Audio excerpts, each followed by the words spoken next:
has moved over, and we have a few more in the pipeline. Now, a credit union cannot take up 100,000 or 20,000 or 50,000 and lend you just like that. You have to have some level of savings. Of course, you have to have collateral, and you have to have in this case, a business plan that will stand up to scrutiny. So you see, I really, Glyne, I am going to end on this. I think for you, I would use your word, sorry, slush fund. I can't find any reporting. Uh, I would like to see, and this is not difficult. Tracer studies are easy.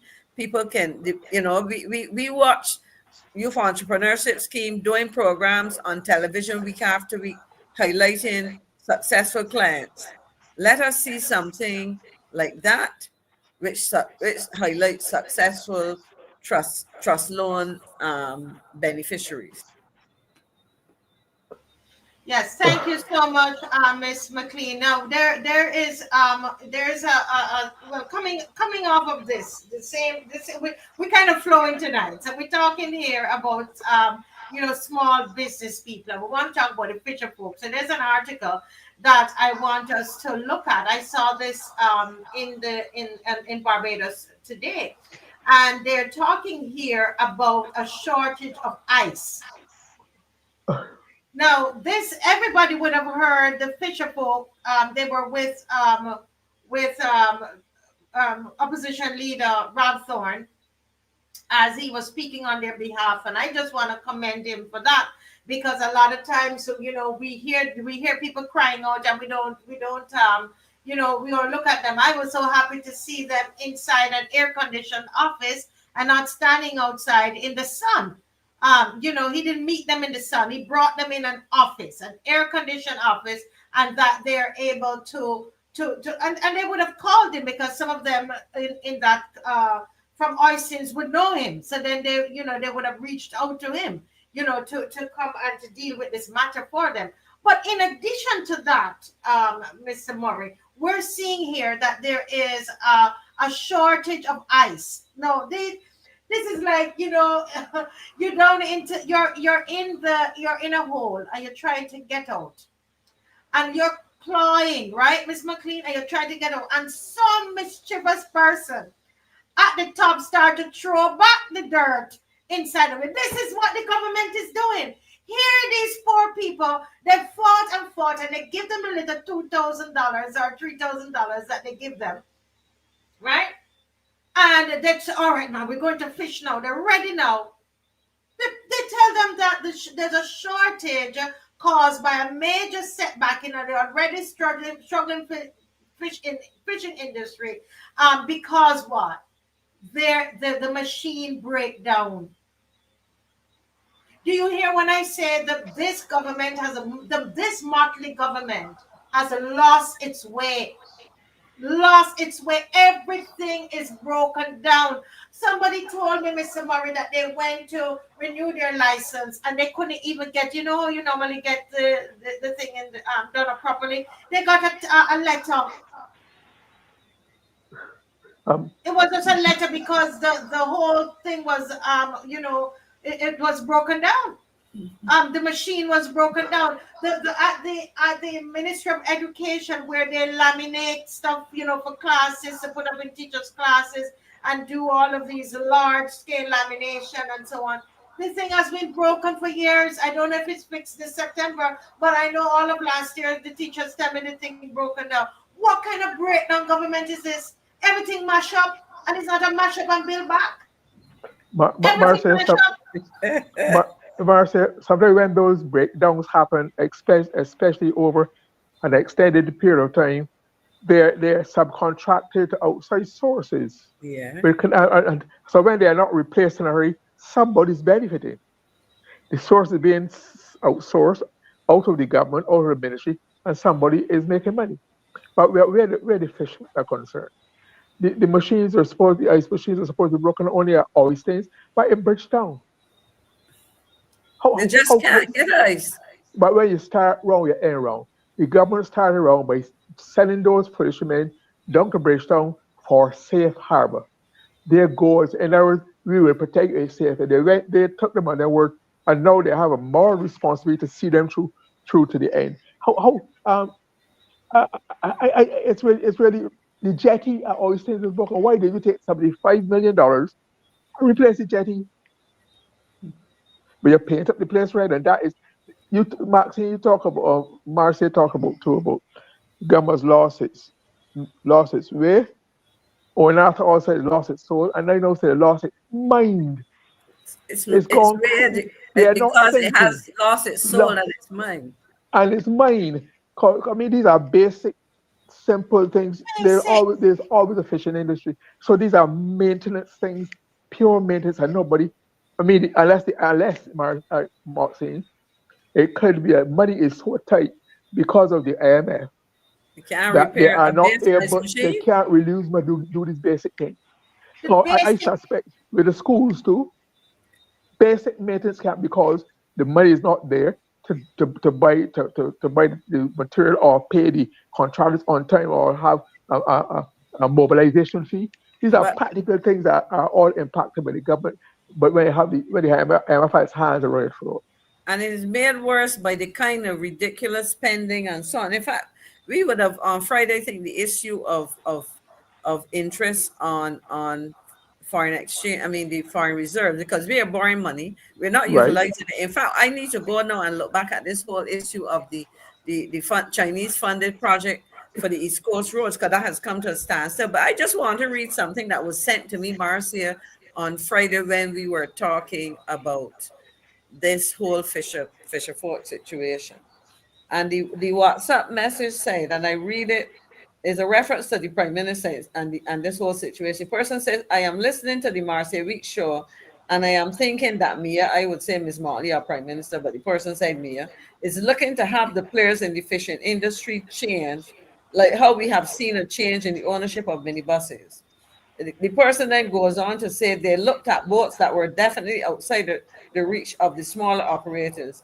She suggested a loan to the man, but it would be interesting to know who was going to provide the loan, because next thing you would hear that it's some group of, and of individuals who were providing the funding.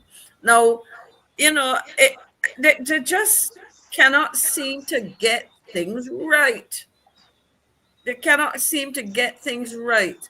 I listened today to Brass Tacks, and they were talking about natural and built heritage, and reference was made, and this in a way connects to the sea and to tourism and Yes, because business. we want to bring up. Yes, There's and two other things. I'm gonna leave this here and we'll come back. But the person was talking about the mobile site close to the Hilton where there's the oil problem. And I told the person the last thing I knew, because I introduced the gentleman, I will call his name on this program. His name and John and Glenn, you can say up and down when I'm finished. His name is Dr. Arden Warner. He's a very well respected physicist who works um, in the US and developed and has commercialized oil cleanups for oil spills, etc. When he heard of the problem at Mobile, he contacted me. He's a personal friend of mine, Yeah. and said he was willing to mobilize a team. It got stuck in the ministry while we were there, but it was left, and I reminded him that since we're out of office, I would remember. He contacted the ministry again. People finally spoke to him, but this is now 6 years hence, because that was soon just prior to us leaving office. And this gentleman would have mobilized a team of experts, and I can tell you that his innovations, his because this is this was a response. His development of these things was a response to the spill in the Gulf, and he has offered to work with the government, had mobilized a team, and up to now, if the problem is still there, and he is concerned that it can cause, depending on, let's say we have an extreme weather event like a really serious hurricane, that it can do significant damage to that stretch of beach if that oil should escape. But nobody's, I suppose because he's a Bajan, they probably don't think that. They're not listening to him. But you know, this is all part of this government that has lost its way. And as Mr. Maurice now saying, lost their mind or lost their soul. They lost their soul. They lost their mind. They lost their way. You know, and that is what has happened. And somebody put up something here before I go into the next article. I have here said that the only he said, I can't see it now, but he made an important part. It's hard to accept, but he said that we are going to see a change when we recognize that those people who went ahead and you believed in this administration, and you were one of those that decided that you are going to vote them in, that realize that we're all part of the problem because we all drank the Kool-Aid, right? And we need to start there. That's where we start recognizing, oh my goodness, I made an error here. I made a mistake. I thought I was doing the right thing. And undo that mistake, because they're planning all of this that's coming out with Senator Paris coming out with this bogus. I'm calling it a bogus report. Miss McLean won't. But I tell you, I've been listening to that. That don't make any sense. You can't come with a report and and we don't see no financials with it. She probably didn't quite understand what she was presenting. She just presented some numbers. Something not right there. It don't make sense. You think that you can flower with a flowery words. No, we didn't go to Sunday school. Something wrong. Marcia, Yes. don't forget she did the same thing last year with the t-shirts. This year with the painting the floor at Foundation School. Not making sense. So she should give up. They need to give up. No, seriously. They need to give up. All they're accustomed. These are people like her. All they do is bow down before this blackface government. That's it. They bow down, and that's it. You know, but we're not seeing any anything coming out of it. But somebody been talking on the Chinese, and I want to quickly just touch on something here, Mr. Murray, if you can hold that thought. Yeah, no problem. And it's the Alliance, in Barbados today, it says the Alliance Owners of Public Transportation, AOPT, is set to establish a community empowerment unit as part of a major initiative to transform disabled access to public transport, with plans to import specially equipped buses from China, right? So I saw that there, Mr. Murray and Miss McLean and viewers, and I found it interesting. Like, wow, this is a good initiative. And if the further in the article, it goes on to say that the deputy Prime Minister MOTTLEY says that the deputy Prime Minister, that they're underway with this thing, and they're going to be, these buses are coming in and so on. Now, I started to do a little research to see what kind of buses are we talking about and why China. Now, I'm not knocking China at all.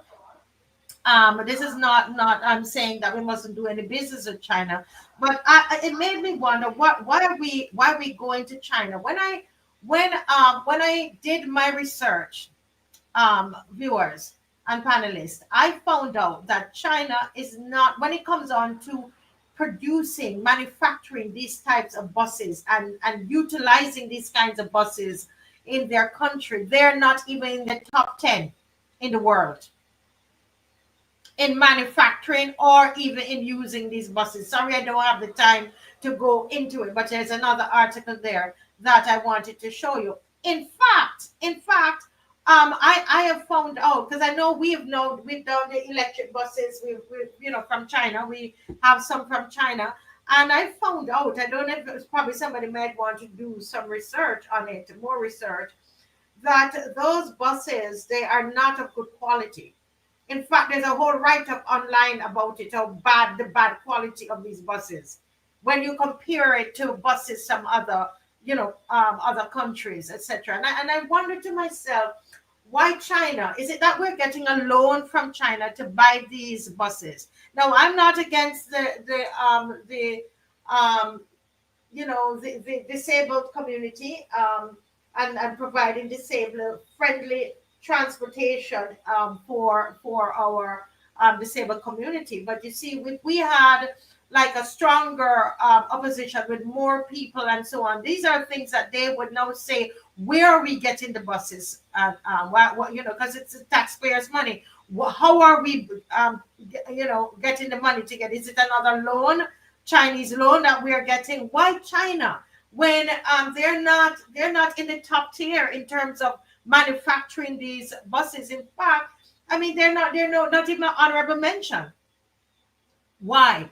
And it's something I don't have all the answers. I just started to read it today, and I thought I would put it to you. You guys are smart, the viewers, the panelists, and you can do your further research on this. And if it's another loan, what is going to be tied to it? All of that, you know. And I'm not saying it's not important, but why are we? If we're going to spend money, why we don't get the best for disabled community? I don't understand. You can shed some light there, Mr. Murray. Yeah, I suspect one of the determining factor will be cost. Mm-hmm. Cost. Japan, Japan in manufacturing items is at the stage where China in manufacturing terms is virtually at the stage where the Japanese were in the 60s, 70s, when Mm-hmm. people look. I remember it used to be a joke when living in Canada. They call it made by Japan. You used to laugh at until it got better, and then it came to dominate the world. I mean, Honda, etc., are some of the best products in the world.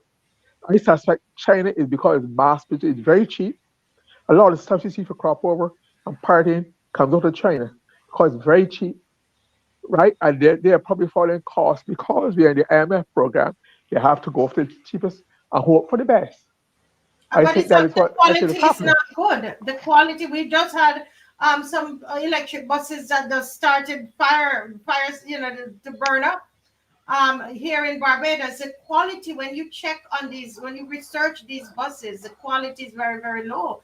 And I figured it would have to be the cost, you know. But I think these are things, these are questions that we just, because we don't know, we have to ask these questions.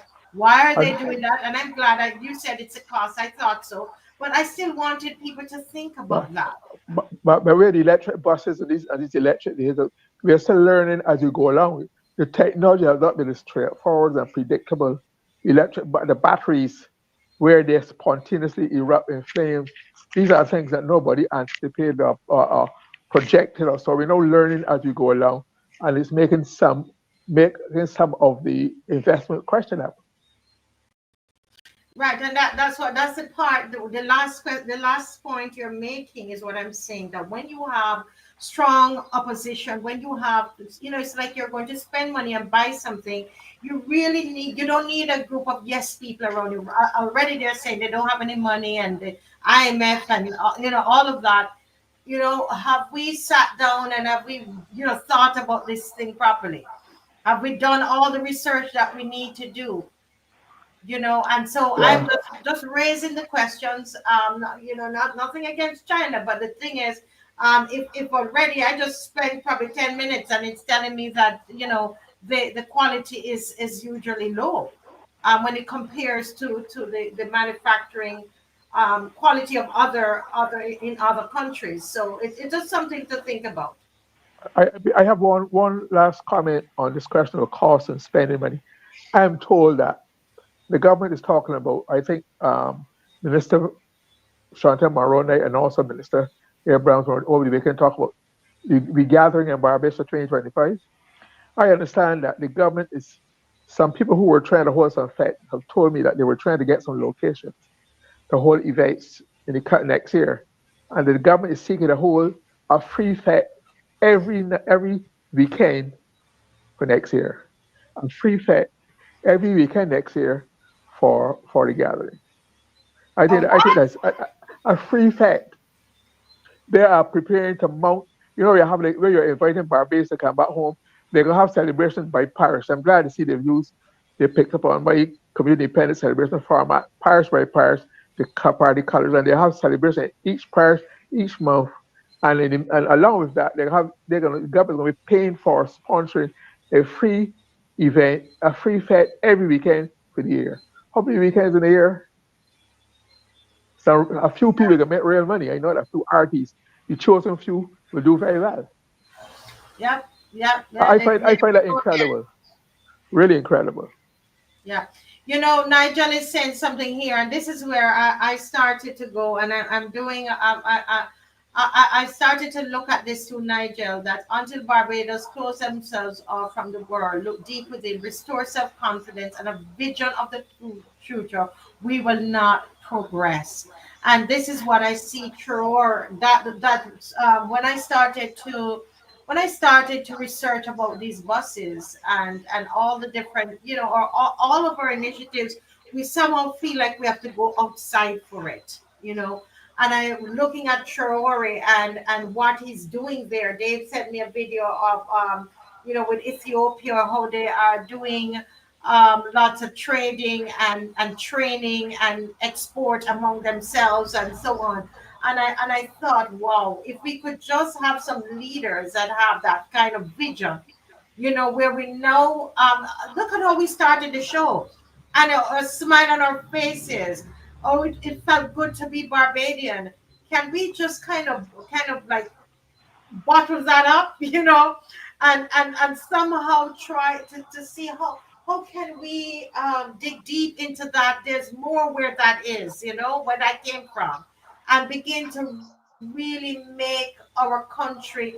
I almost say make our country great. I don't want to use that term. What I'm trying to say is where we can really revive our country, revive the Bajan spirit, preserve, develop. And it takes vision. It takes vision, and it takes a leader who is going to be able. Yes, you have the vision, and then the people are coming with you. Mr. Murray, the people are moving with you in creating this vision, in bringing it to fruition. I mean, I just hope that we could dream again as a people, and Um, not be looking outside for everything. I don't expect to see any worthwhile version coming out of the present prime minister. Frankly, the last time she had a vision of anything which the country thought was going to take us in a great, prepare for the future, was with EduTech. You remember EduTech? Yes. What became of that? That was supposed to be a visionary thing to prepare us for the future, to do such great stuff for our young people and their computer skills and what, right? And then remember there was the islands offshore. We don't want to build islands offshore, as though there's a demand for a bigger Barbados. Uh, it costs money to build. So those kind of pipe. I don't know if they're pipe. They're just fanciful things that sound good. Just like the empowerment and the sustainable world, all the transformer. They're just those kind of buzzwords that sound good on paper, like the in manifestos or whatnot. Uh, Yeah. to impress you, really and true. There's nothing. And in final analysis, you talk about vision. Barbados had became what it was up until recent times through the vision of its various leaders. They had people at various levels who had visions, prepared to work at it. Because we don't have that quality leadership anymore. We have to accept that, and it will not come overnight. It will not come out of this premise But because in the final analysis, Mr. Murray, the last thing, because I want people to start calling in. We want to no try to problem. get that Yeah. part of the show back up. But just one more thing I want to show the people tonight. And oh Lord, Dave, can you put up that picture? It's in your WhatsApp of the Prime Minister, and she's in the same outfit. I want you to see it. She has on the same outfit, and you can correct me if I'm wrong. If I'm seeing it wrong, you can tell me. But Dave, it's in your WhatsApp. It's the same outfit, Miss McLean, that she wore to the Mr. Ford's funeral, and that she also wore to The the lighting lighting ceremony. ceremony. And we remember it because we had a talk on the show, unless she had several of them. But I want people to see, because when we talk about these kinds of things, and get ready, callers, to call in. Let me make sure everything is set up here properly for you. Right? When we started, they think that we're being petty. But look at this, and you're gonna see, and this is done on Remembrance Day. Look what she's wearing. Look at it. Am I seeing wrong, or it looks like the same thing? And where is she? She's at the 20th annual Nelson Mandela lecture. This is where she is. And she doesn't. Today we have Remembrance Day in Barbados. She's out of the island. Let me move this big banner because I want to know. Am I? Look at this. Oh, but this is 1 year ago, guys. This is not correct. This is not correct. It's a wrong picture. That's the wrong picture. That's no, that's a wrong picture. All right, so we are going to get I won't say make a comment on it, guys, until I have the right picture. Okay? All I can tell you is that she was not in the country for the Remembrance Day parade today. And I checked that to confirm. And I think I have to double check. Before the show is over, I will try to put up the correct picture. Okay? That is a wrong picture that I put up there a while ago. Just to yeah, right? But the point is though, is that she was not here. But Marcia, some might want to argue that she has a deputy, and the deputy settled in for her as is her responsibility as a deputy and acting prime minister.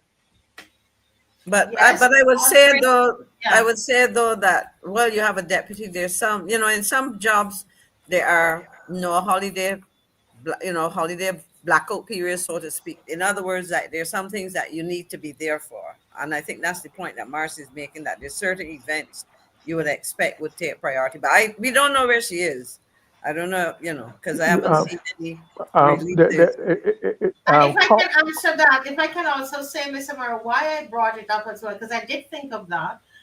It's just a number of times, right, that she's out of the island, and I'm saying that it has gotten a bit too much now, and we are looking at our independence period. It's like you have a parent, and even if they're going to do something that is going to benefit the family, you're looking again and you're like, you're gone again. It's like too many times. That's how it feels.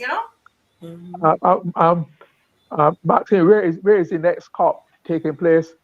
You back at China or something like that? Somewhere in Eastern Europe, if I remember correctly. Maybe that's where she's gone to. You back at China, I think that's how you pronounce the country. Let me check the dates for that. The 11th to something. Let me check. 11th to the 22nd.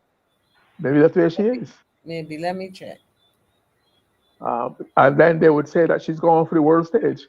She's been requested.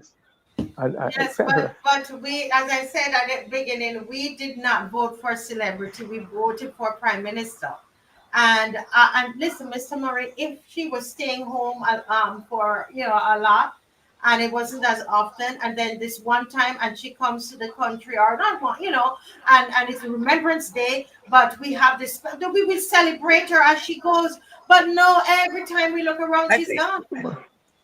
I think Glyne is correct. It's actually, it says here, the next conference will take place in Baku, in Azerbaijan. November, it will take place from the 11th to the 22nd in Baku Stadium. So I presume that, but you say, I don't know, but there was a standard of doing press releases when, and you would hear when the prime minister is away.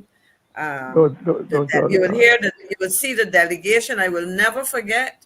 There was a climate change conference in Samoa, and the now prime minister, then leader of the opposition, took delight in flashing the cabinet paper around and referring to the details and the cost of the delegation. I remember it correctly because it was led by the then prime minister, and I did not go, which is the norm, but because we felt that to have the minister of the environment and the foreign minister who would normally travel when the prime minister it was not good financial sense. But we don't hear anymore. We don't hear anymore. You don't hear much in terms of reports coming back either. But Barbadians seem quite comfortable with that. So I have a little concern because I know first the real prospect. I don't have any chicken to eat with my country's independence. I mean, that's a horrifying thought. No chicken, Barbados is. I remember Tom Adams pointing out to me in the 80s that Barbados per capita had one of the highest consumption chicken. in the world, and Still is. also we clip biscuits. That type of biscuit that per capita we eat or biscuits of that type in the world. So they have no chicken. It's almost it's crazy. It really is crazy. But they were saying why all the wild chickens, but apparently people are resorting to catching some of them and so anybody who wants to come into my mango tree about midnight tonight and they will find some sleeping in that tree. And they can become chickenpreneurs.